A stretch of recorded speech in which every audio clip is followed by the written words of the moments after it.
Ní orúkọ Jésù Kristi tó ṣe iyebíye ni mo kí wa pé a kú ojúmọ́ àsìkò etí ìgbọ́. Mo gbàdúrà wípé Ọlọ́run á bùkún ẹnì kọ̀ọ̀kan wa. Ẹ jẹ́ kí a gbàdúrà. Bàbá wa àti Ọlọ́run wa, ṣe la dúpẹ́ fún ọ̀rọ̀ ìyè èyí tí ẹ tún ti ṣetán láti rán jáde sí ọkàn wa. Ǹjẹ́ Olúwa, bí a ó ti gbọ́ ọ̀rọ̀ náà lórúkọ Jésù, ẹ jẹ́ kó tún ayé wa ṣe. Ẹ jẹ́ kó bá ọkàn wa pàdé. A bẹ̀ yín oore ọ̀fẹ́ tá ó fi ṣe gẹ́gẹ́ bí ọ̀rọ̀ yín yóò ti wí sí ọkàn wa, Olúwa ẹ fi fún wa o, ní orúkọ Jésù Kristi Olúwa wa, àmín. Àkórí ọ̀rọ̀ Ọlọ́run tòní òun ni a pè ní ìfẹ́ ni àkójá òfin. Ìfẹ́ ni àkójá òfin. Ibi kíkà wa la ó rí nínú ìhìnrere Máàkù orí ìkejì ẹsẹ̀ ìkẹta sí ìkarùn-ún.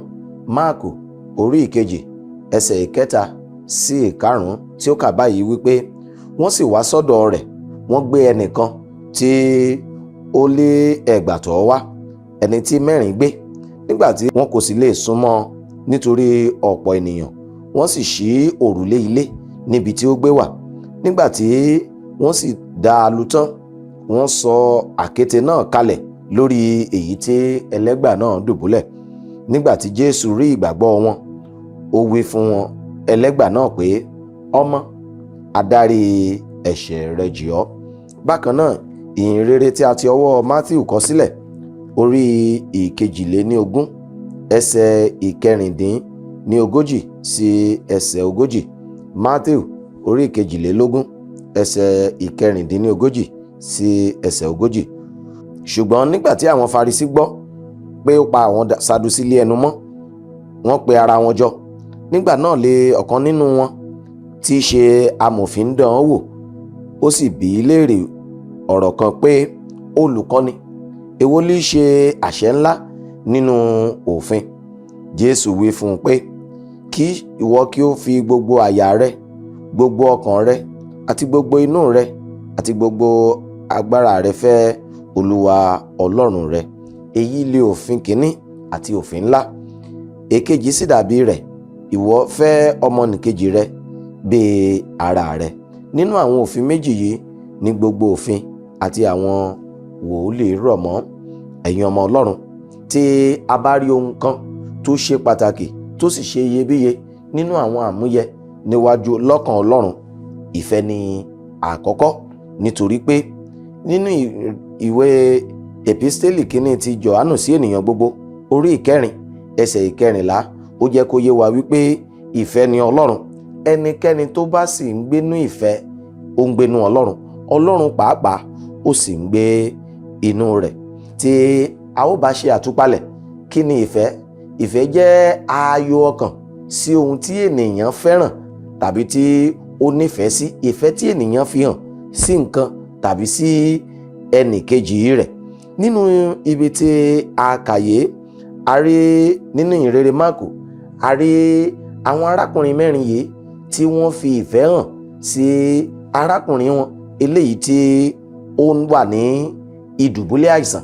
Nígbà tí Jésù wà nínú sínágọ́gù, wọ́n sì ń gbìyànjú pé tó bá ti dọ́dọ̀ Jésù, dandan ni yóò rí ìwòsàn.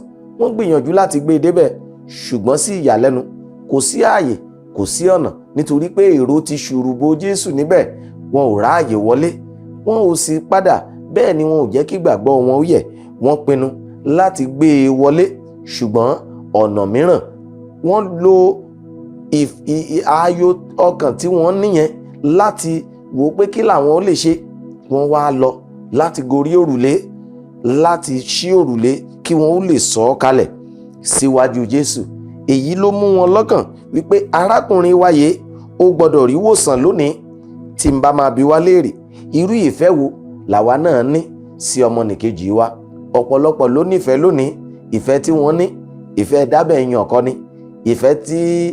Ìfẹ́ tá a fàdìyẹ tí kò kọjá inú ata. Torí wípé tí ìbá ṣe bẹ́ẹ̀ ni, báwo la bá ti rí ènìyàn tó ń rí ọmọnìkejì rẹ̀ tó ń ṣègbé tí kò lè pè padà nínú ìfẹ́, tí kò lè ràn án lọ́wọ́? Torí ènìyàn tó wà nínú ìṣòro àti wàhálà tàbí ìdààmú tí kò lè ràn án lọ́wọ́.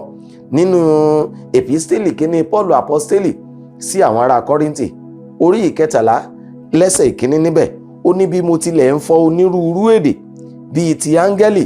Ó ní bí èmi kò tilẹ̀ ní ìfẹ́, ó ní èmi dàbí idẹ tí ń dún tàbí kímbálì olóhùn gooro.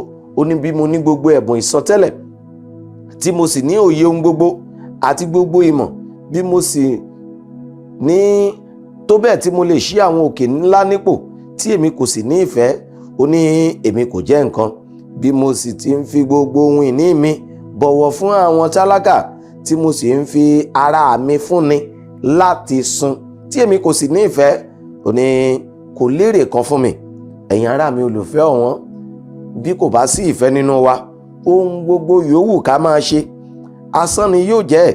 Bákan náà tí a bá wò á rí nígbà tí Jésù ń bá wa sọ̀rọ̀, ó ní tí Ọlọ́run bá wa sọ̀rọ̀ nínú ìrere Jòhánù, ó ní torí Ọlọ́run fẹ́ aráyé tó bẹ́ẹ̀ gẹ́ ló ṣe fi ọmọ rẹ̀ kan ṣoṣo fún wa. Èyí fi ìfẹ́ àkọ́kọ́ tí Ọlọ́run kọ́kọ́ ní sí wa, ó fi hàn wípé Ọlọ́run fẹ́ràn wa, ó sì fẹ́ràn wa lọ́pọ̀lọpọ̀, ó sì ń fẹ́ káwa náà ká lọ ṣe bẹ́ẹ̀.